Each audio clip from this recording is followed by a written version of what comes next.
dalam pertandingan ACL. Tapi kalau ada player yang nak datang ke JDT ni, apa pesanan ni?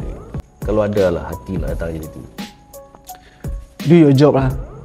Buat yang terbaik untuk pasukan. Dan hati kena besar bila berada di sini. Because macam Teguh cakap, demand dalam tim. Tapi tata tertib sini pun macam contoh, disiplin. Kalau awak salah guna social media, fine 40,000.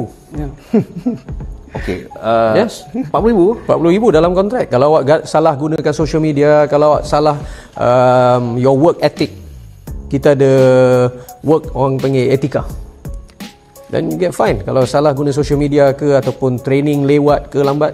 Macam contoh kalau lewat training 15,000. So tak ada main-main punya cerita dalam JDT. And players pernah, tak silap saya, Akir Rashid pernah lambat sekali, dia pernah kena bayar fine 15,000? Yes. Saya pernah kena sendiri dulu. Berapa? Siapa suruh kau datang lambat? So just kita bagi experience lah. So dulu saya mungkin dulu but Darah muda. so mungkin dulu ialah macam sebagai pemain dia ada macam tahap dia punya pemikiran tu, so makin lama makin ni.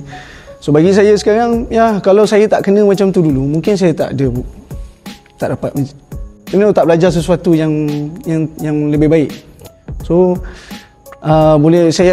kita boleh share saja pada yang lain-lain, pada muda-muda, yang player-player muda, yang benda-benda macam ni wajib you tekankan. Training, time, punctual, everything, discipline. Sebab because bola sepak ni bukan you just nak main bola sepak. Contoh, bila bini salah guna social media pun saya fine player. Player tu kena. Yes, kalau bini dia tak boleh kawal, tak boleh kontrol bini tak dia. boleh kontrol, salah menggunakan social media yang boleh mencemarkan nama kelab ataupun apa-apa, player masih kena fine. Tapi beras kita beli tu. Beras kita yang beli. Yes, ini undang-undang polisi kelab. Ini undang-undang polisi kelab. Jadi lambat 15,000 tu. Kalau lambat training, kalau salah guna social media 40. Jadi social media 40, kalau hari tu memang hari malang. Kalau gaji tak cukup, anything hutang. Yes. Gaji tak cukup, hutang. Still you kena pay, bayar. Kalau hari tu 40,000, balik dah bergaduh dengan bini dah. 40,000. Coach lambat pun kena fine.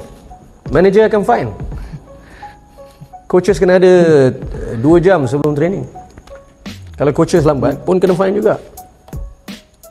Jadi kepada yang nak datang ke JDT tu, renung-renung dan fikir-fikirkanlah. Anda saksikanlah bagaimana megahnya stadium ini berdiri untuk cerita kebanggaan rakyat Johor, iaitu stadium yang sangat-sangat luar biasa yang telah pun menyaksikan. Biasa. Okay, I know, but why? Ganja ni above politics.